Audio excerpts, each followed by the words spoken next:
जय श्री कृष्ण साथियों, आज फिर उपस्थित हुआ हूं एक बहुत ही ज्ञानवर्धक और नई वीडियो के साथ। आशा करता हूं कि आपको बहुत पसंद आएगी। जय श्री कृष्ण। जय श्री राधे कृष्ण साथियों, आपके अपने चैनल सनातन ज्ञान में एक बार फिर से आपका बहुत बहुत स्वागत है।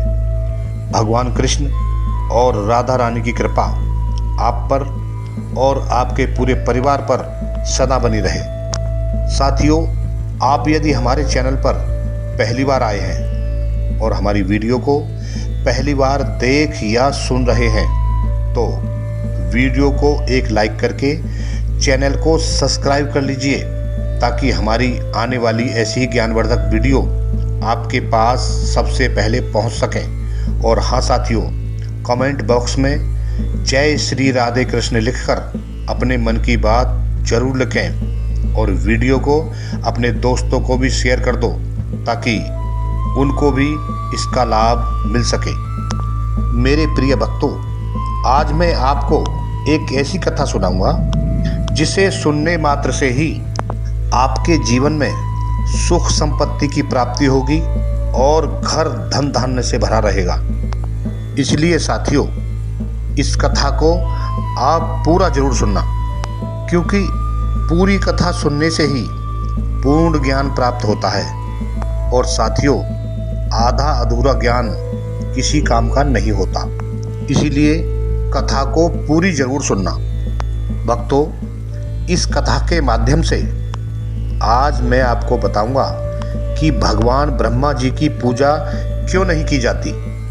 तो साथियों, ज़्यादा देरी न करते हुए हम आपको बताते हैं कि एक बार भगवान कृष्ण और माता रुक्मणी अपने महल हरिगृह में द्वारकापुरी में विराजमान थे।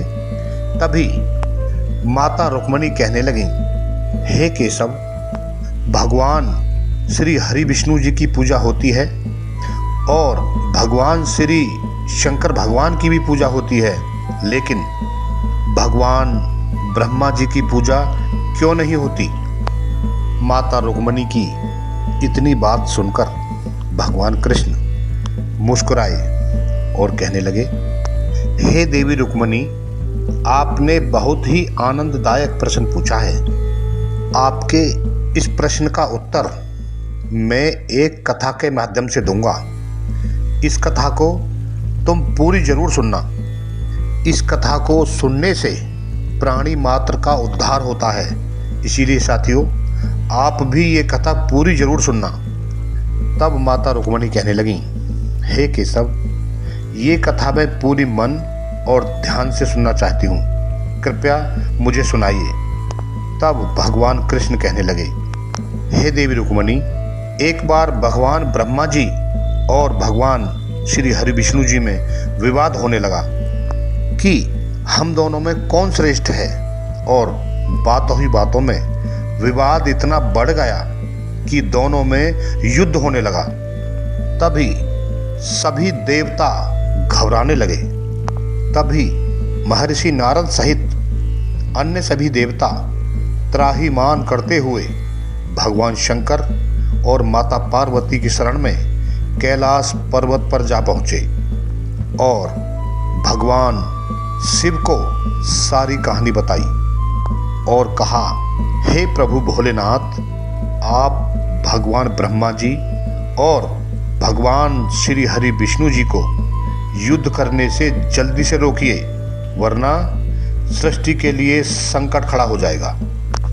देवताओं की ये बात सुनकर माता पार्वती भगवान शिव से कहने लगीं, हे प्रभु, जल्दी से इसका निवारण कीजिए। माता पार्वती की बात सुनकर भगवान शिव एक अग्नि स्तंभ के रूप में भगवान ब्रह्मा जी और भगवान हरि श्री विष्णु जी के बीच में एक अग्नि स्तंभ के रूप में प्रकट हुए।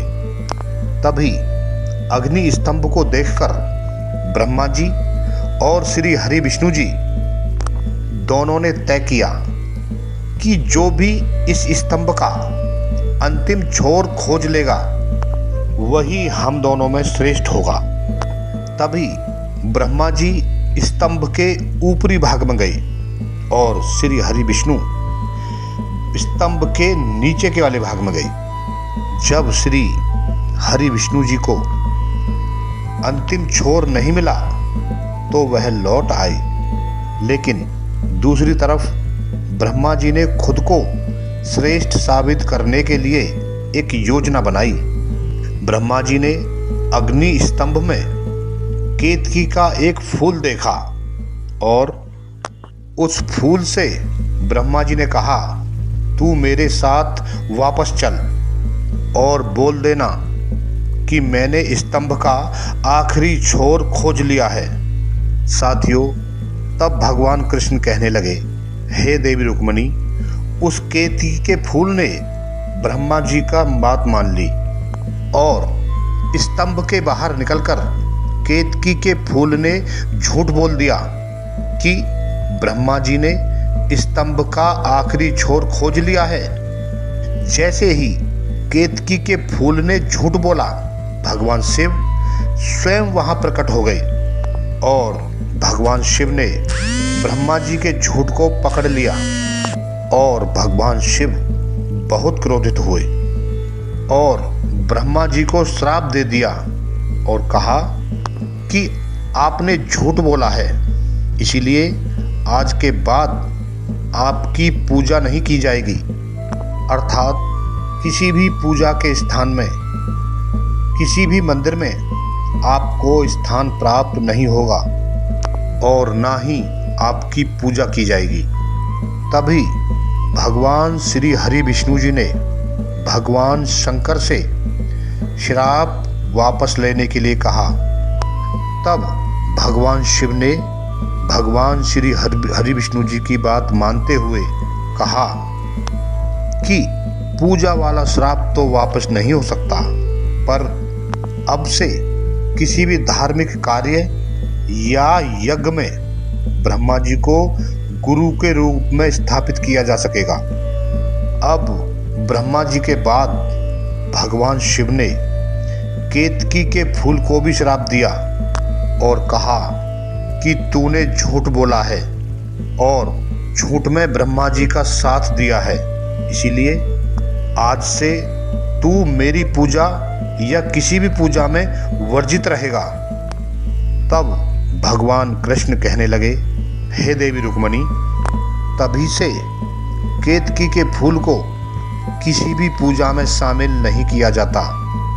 इस प्रकार किसी झूठ के कारण और भगवान शिव के श्राप के कारण ब्रह्मा जी की पूजा नहीं की जाती।